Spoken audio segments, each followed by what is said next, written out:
잃어버린 30년인데 일본은 왜 아직도 세계 4위일까? 일본은 끝났다. 지난 30년간 우리가 들어온 이야기입니다. 임금은 제자리 걸음이고 엔화는 바닥 모르게 떨어졌고 1인당 GDP는 한국에 추월당했습니다. 이제 잃어버린 30년이란 말은 망조가 든 일본 경제를 설명하는 상징과도 같죠. 하지만 통계는 전혀 다른 말을 합니다. 일본은 여전히 미국, 중국, 독일에 이어 세계 4위의 경제 대국입니다. 월가에서 15년간 일본의 몰락을 예언해온 애널리스트가 있었습니다. 그런데 도쿄에서 마주한 숫자 하나가 그의 신념을 산산조각냈습니다. 400조 원. 일본이 해외에서 벌어들이는 돈이었습니다. 잃어버린 30년이라 불리던 나라가 세계 4위 경제대국 자리를 지키고 있었던 겁니다. 상사는 거짓 보고서를 요구했고 스승은 배신자라 불렀습니다. 그는 커리어를 걸고 진실을 선택했습니다. 과연 그날 회의실에서는 무슨 일이 벌어졌을까요? 지금부터 그 이야기를 시작합니다. 세계 4위 경제대국의 진짜 비밀이 지금 공개됩니다. 일본이 여전히 세계 4위 경제 대국이라는 사실이 놀라우셨다면 반전이다. 이미 알고 계셨다면 알고 있었다를 댓글로 남겨주세요. 지금 이 이야기를 어디서 듣고 계신가요? 지역을 댓글로 남겨주시면 오늘 밤 지도를 함께 만들어 보겠습니다. 저는 제임스라고 합니다. 뉴욕 맨해튼의 한 헤지펀드에서 15년째 아시아 경제를 분석하는 애널리스트로 일하고 있습니다. 매일 아침 6시 사무실에 출근해서 밤늦게까지 각국의 국채금리와 환율 그래프를 들여다보는 것이 제 하루입니다. 제 별명은 재팬베어입니다. 일본이 무너진다는 쪽에 평생 돈을 걸어온 사람이라는 뜻이죠. 이 별명을 만든 사람은 다름 아닌 제 스승 로버트였습니다.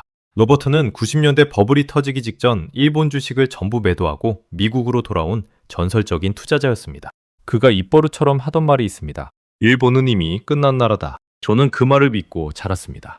대학 시절 논문도 일본 경제의 몰락을 주제로 썼고 첫 직장도 그 논문 덕분에 얻었죠. 15년 동안 저는 일본이 무너지는 순간을 기다려왔습니다. 그런데 이상하게도 그 순간은 오지 않았습니다. 임금은 오르지 않고 엔화는 끝없이 떨어지는데 일본은 여전히 세계 4위 경제대국 자리를 지키고 있었으니까요. 이번 분기 저희 펀드는 마지막 결단을 앞두고 있습니다. 일본 관련 포지션을 완전히 정리할지 아니면 한 번 더 버틸지 결정해야 하는 겁니다. 회의실 분위기는 무거웠습니다. 대표는 저를 똑바로 쳐다보며 물었습니다. 제임스, 이번에는 확실합니까?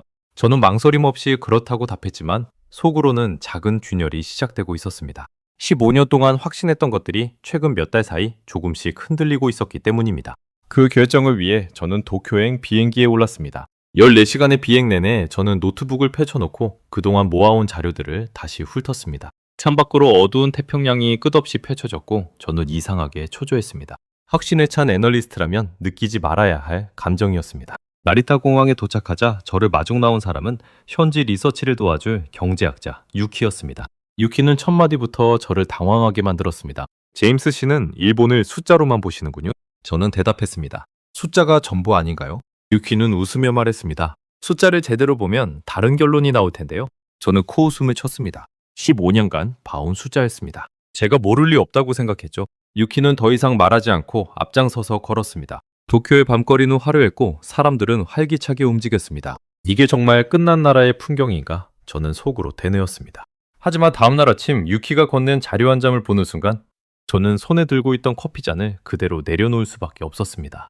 그것은 일본의 어떤 통계였는데 제가 지금까지 단 한 번도 제대로 들여다본 적 없는 숫자였습니다. 사흘째 되던 날 유키는 저를 도쿄 시내 백화점으로 데려갔습니다. 아침부터 매장 문을 열기도 전에 사람들이 줄을 서 있었습니다. 저는 그 광경이 낯설었습니다. 30년째 침체됐다는 나라의 풍경치고는 너무 활기찼기 때문입니다. 사람들이 가득했습니다. 유니클로 매장 앞에는 줄이 길게 늘어서 있었죠. 유키가 말했습니다. 이게 바로 일본의 진짜 힘입니다.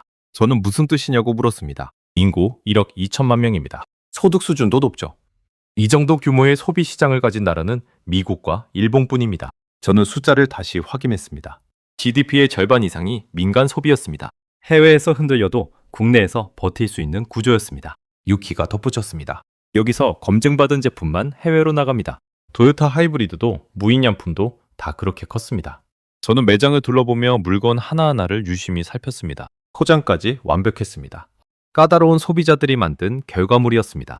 유키가 웃으며 한마디 덧붙였습니다. 일본 소비자한테 통과하면 어디서든 통합니다. 저는 그 말을 곱씹으며 매장을 나섰습니다. 고령화 사회에 맞춘 소형량 제품들도 눈에 띄었습니다. 1인 가구를 위한 간편식 코너도 따로 마련돼 있었습니다. 세계에서 가장 먼저 늙어가는 나라가 가장 먼저 답을 만들고 있었던 겁니다. 그날 저녁 호텔로 돌아오자 마커스에게서 메일이 와 있었습니다. 제목부터 심상치 않았습니다. 다른 애널리스트에게 보고서를 맡기겠다는 내용이었습니다. 저는 손이 떨렸습니다. 15년 커리어가 하루아침에 무너질 수도 있었습니다. 메일을 몇 번이나 다시 읽었습니다. 글자 하나하나가 무겁게 다가왔습니다. 메일 끝에는 이런 문장이 적혀 있었습니다. 제임스, 마지막 기회입니다. 내일까지 결론을 보내세요. 우리가 원하는 답은 이미 정해져 있습니다. 저는 침대에 앉아 한참을 움직이지 못했습니다. 진실을 쓰면 자리를 잃고 거짓을 쓰면 제 자신을 잃을 것 같았습니다. 15년 동안 쌓아온 것들이 눈앞에서 흔들리고 있었습니다. 그런데 이상하게도 두렵기만 한 건 아니었습니다. 마음 한구석에서는 오히려 홀가분한 기분마저 들었습니다. 창밖으로 도쿄의 불빛이 끝없이 반짝이고 있었습니다. 저는 그 불빛을 바라보며 처음으로 스스로에게 물었습니다. 나는 무엇을 위해 이 일을 해왔던 걸까요? 도쿄로 돌아온 다음날 유키는 마지막 자료를 꺼냈습니다. 창밖은 흐렸고 사무실 안은 유독 조용했습니다. 일본의 국가부채 비율이었습니다. GDP 대비 250%가 넘었습니다. 저는 속으로 생각했습니다. 이거야말로 제가 알던 그림이었습니다. 이 정도 빚이면 진작 무너져서야 했습니다. 저는 그동안 봐온 다른 나라들의 사례를 떠올렸습니다. 이 정도 부채 비율이면 국채 금리가 치솟고 통화가 폭락하는 게 정상이었습니다. 유키가 고개를 저었습니다. 빚의 크기보다 중요한 건 빚의 구조입니다. 저는 무슨 말이냐고 물었습니다. 유키가 설명했습니다. 이 빚의 88%는 일본은행과 보험사와 국민들이 들고 있습니다. 외국인 비중은 12%뿐입니다. 저는 그 숫자에 말문이 막혔습니다. 채권자 대부분이 자국민이라는 뜻이었습니다. 15년간 제가 봐온 부채 통계는 규모만 보여줄 뿐 이 구조를 설명해 준 적이 없었습니다. 유키가 말을 이었습니다. 아르헨티나는 외국인이 국채를 많이 들고 있었습니다. 불안해지면 팔고 나가버렸죠. 그러면 국채 가격이 떨어지고 금리가 뛰고 통화가 무너졌습니다. 하지만 일본 국민은 정부가 무너지면 자신도 무너진다는 걸 압니다. 그래서 함부로 팔지 않습니다. 저는 그 말을 곱씹었습니다. 이건 숫자의 문제가 아니라 신뢰의 문제였습니다. 게다가 모든 빚이 엔화로만 발행됩니다. 갚아야 할 달러가 없다는 뜻입니다. 위기가 오면 돈을 찍어 막으면 그만이었습니다. 저는 노트북 앞에 앉아 한참을 움직이지 못했습니다. 지난 일주일 동안 본 자료들이 머릿속에서 하나로 이어졌습니다. 높은 출발선, 해외 자산 수입, 소재와 장비 산업, 거대한 내수 시장, 그리고 지금 이 부채 부조까지. 5가지 조각이 맞춰지자 그림이 완전히 달라져 있었습니다. 마커스가 원하는 결론과 제가 본 진실이 완전히 어긋나 있었습니다. 저는 화면에 빈 문서를 띄운 채 한참을 바라봤습니다. 손이 자판 위에서 떨렸습니다. 이대로 거짓 보고서를 낼 수는 없다는 확신이 서서히 차올랐습니다. 저는 휴대폰을 들었습니다. 마커스에게 전화를 걸었습니다. 신호음이 울리는 동안 심장이 크게 뛰었습니다. 이 전화 한 통이 제 커리어를 결정할 거라는 걸 저는 알고 있었습니다. 신호음이 3번 울리고 마커스가 전화를 받았습니다. 그의 목소리는 날카로웠습니다. 제임스, 결론 나왔습니까? 저는 21번 고르고 말했습니다. 마커스, 결론이 달라질 것 같습니다. 잠시 침묵이 흘렀습니다. 전화기 너머로 마커스의 순소리만 들렸습니다. 저는 그 침묵이 15년 어느 순간보다 길게 느껴졌습니다. 마커스가 되물었습니다. 무슨 소리입니까? 저는 지난 일주일간 본 것들을 하나씩 설명했습니다. 해외 자산 수입, 소재와 장비 산업, 거대한 내수 시장, 부채의 구조까지. 말을 하면서도 제 목소리가 떨리는 게 스스로 느껴졌습니다. 그래도 멈추지 않고 끝까지 설명했습니다. 마커스가 말을 끊었습니다.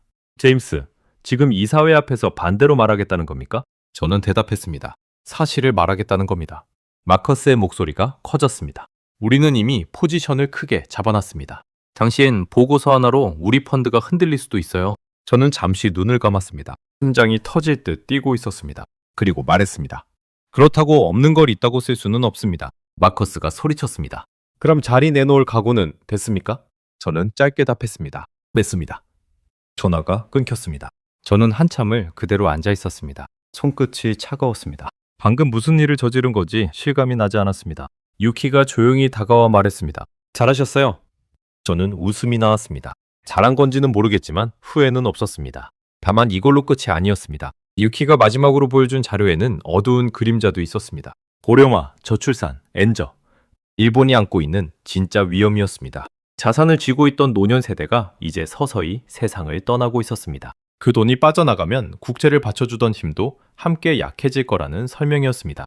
저는 그 자료를 한 장 한 장 넘기며 표정이 굳어졌습니다. 화려한 숫자들 뒤에 이런 균열이 있었다는 걸 저는 그제서야 알았습니다. 일본은 완벽한 나라가 아니었습니다. 다만 제가 알던 것보다 훨씬 복잡하고 훨씬 강한 나라였을 뿐입니다. 일주일 후 저는 이사회 앞에 섰습니다. 뉴욕 본사의 회의실은 평소보다 더 차갑게 느껴졌습니다. 마커스는 맨 앞줄에 앉아 팔짱을 낀 채 저를 노려보고 있었습니다. 저는 심호흡을 하고 화면을 켰습니다. 손끝이 떨렸지만 목소리만큼은 흔들리지 않게 애썼습니다. 첫 장부터 시작했습니다. 일본은 여전히 세계 4위 경제 대국입니다. 회의실이 술렁했습니다. 저는 멈추지 않고 말을 이어갔습니다.